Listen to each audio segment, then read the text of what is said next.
तो ये जो टैक्स रेट का जो इंक्रीज डिक्रीज था काफी सारे प्रोडक्ट्स का, वो 4.5 पौने 5 साल से चल रहा था। But now the government is saying जो पूरा टैक्स स्लैब है, that is all the goods and services which are covered right now under 5%, it is likely that this tax slab might be change to 8%। That means जो भी goods and services currently 5% tax attract करते हैं, हो सकता है आने वाले कुछ दिनों में ये 5% से स्ट्रेट अवे 8% के ऊपर उनके प्रोडक्ट के ऊपर या सर्विसेज के ऊपर टैक्स रेट आएगा। तो पहले तो समझते हैं कौन से प्रोडक्ट है जो 5% टैक्स रेट में आते हैं। तो टू पुट इट सिंपली, आपका जो रेट रोटी, कपड़ा एंड मकान, दैट इज रेस्टोरेंट सर्विस, कपड़ा यानी काफी सारे टेक्सटाइल प्रोडक्ट्स एंड मकान यानी आपका अंडर कंस्ट्रक्शन फ्लैट, ये सभी प्रोडक्ट्स एंड सर्विसेज 5% के टैक्स ब्रैकेट में आते हैं। एडिशनली जो आपका टोस्ट रहेगा या रस्क रहेगा, जो बेकरी का प्रोडक्ट है, उसके ऊपर भी 5% है। सिमिलरली जो पैकेज पनीर है उसके ऊपर भी 5% जीएसटी का रेट है। सिमिलरली काफी सारे जो पल्सेस वगैरह है, जो पैकेज बेचे जाते हैं, उनके ऊपर भी 5% का टैक्स रेट है। तो नाउ इट इज लाइकली ये 5% से जब 8% में जब ये टैक्स रेट या टैक्स स्लैब चेंज किया जाएगा, ये सभी प्रोडक्ट एंड सभी सर्विसेज हो सकता है कि 5% से स्ट्रेट अवे 8% में चले जाए। तो इसका इंपैक्ट क्या होगा? सर्टनली एज अ कंज्यूमर आपके लिए इंपैक्ट होगा कि जो पहले आप 105 रुपए में खरीदते थे, वो आपको गोइंग फॉरवर्ड 108 में खरीदना पड़ेगा। And additionally as a tax payer, अगर आपका प्रोडक्ट, समझिए अगर आपका पैकेज प्रोडक्ट है, तो जो भी आपका एमआरपी है, हो सकता है कि करंटली 105 है। अगर आपको ये टैक्स का जो इंक्रीज है वो पास ऑन करना है कंज्यूमर को, तो अभी आपको गोइंग फॉरवर्ड 108 में बेचना पड़ेगा। यानी कि टैक्स पेयर के ऊपर भी इंपैक्ट है एंड कंज्यूमर के ऊपर भी ये चेंज का इंपैक्ट होगा।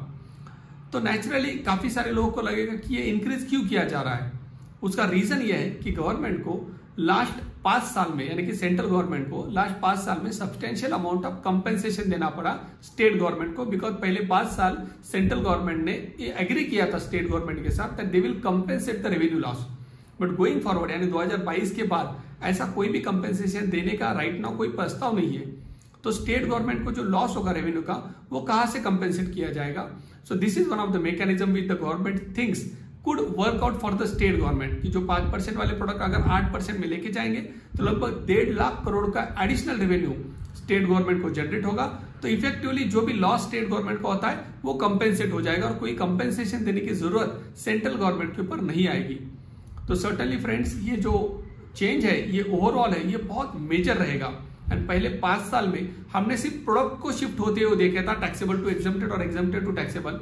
Now the entire bracket, entire slab is proposed to be shifted from 5% to 8%, and it will mean a substantial impact on most of the tax payers. Particularly अगर आप कोई tax payer हो जिन्होंने contract जो है inclusive of GST अगर किया है, तो आप सब लोगों ने इमीडिएटली आपके कॉन्ट्रैक्ट रिविजिट करने चाहिए।